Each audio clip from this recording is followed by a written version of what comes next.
they removed the comments from people who they felt were just there to cause trouble because they weren't interested in a relationship. And they were wrecking the relationship for everybody else. So they kept those people out. The other thing is they had their buyers, the people who buy the merchandise for the stores, blogging. And these people had a natural story to tell. They wanted to say, this is how we think about our customers all the time. We are advocating for them, we're looking for the best deals for them, we're negotiating hard for them, and we hope you like it. What do you think? Because they wanted the feedback to do their jobs better. And this really worked well because people were talking about Walmart, but it wasn't about how bad they were. They were talking and giving them feedback on all the things that they liked and didn't like about the stores. Since then, they've started many other blogs. They've gotten actually pretty decent at using many of these technologies from Twitter to Facebook, but they had a lot of spectacular failures along the way.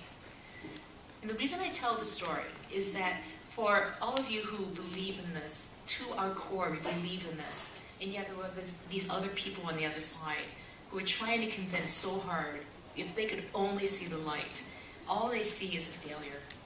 In many ways, I would encourage you not to downplay the failure, but to encourage them to say, you know, this is what a relationship is like. A relationship is always, there's always going to be something wrong that goes into a relationship. They're not perfect. And so if you are going to really try to develop a relationship with your customers, yeah, they will have negative comments to you. They will get mad at you. Even though you have the best intentions, they will be mad at you. And oftentimes what you have to do is say you're sorry and know that the trust is there that they will forgive you. And if you think about it that way, and you talk to the leaders of your organizations who are very fearful about this, you can point to examples that they do this all the time with their customers, face to face. How many times have they had things go wrong, had to go patch it up, but you move on because the relationship is strong. So thinking about how open you need to be, you have to be open at some point to be able to open yourself up to that risk because your relationship will never move forward without it. So just to summarize, and then I'll give you some contact information, and we have time for questions. There's a microphone over here. I do believe that these new relationships that are being crafted by these new technologies require a new way of thinking about management and leadership, which I call open leadership.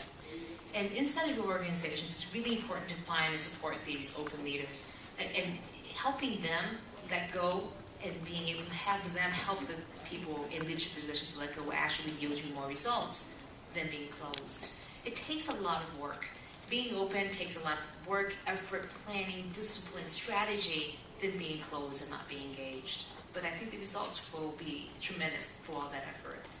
And then you have to get really good at failure. Being really good at understanding what those risks are, anticipating them, being able to recover from them in particular, and then moving on with the relationship. So this is my contact information. I also, if you would like slides, send an email to slides@alternativegroup.com. I am doing a book signing for Groundswell. Open Leadership isn't out yet, but I'll be doing that in the bookstore at 6 Training. And also, if you'd like to get the book, there's a short code there. It's available on all the major stores. This one goes to Amazon.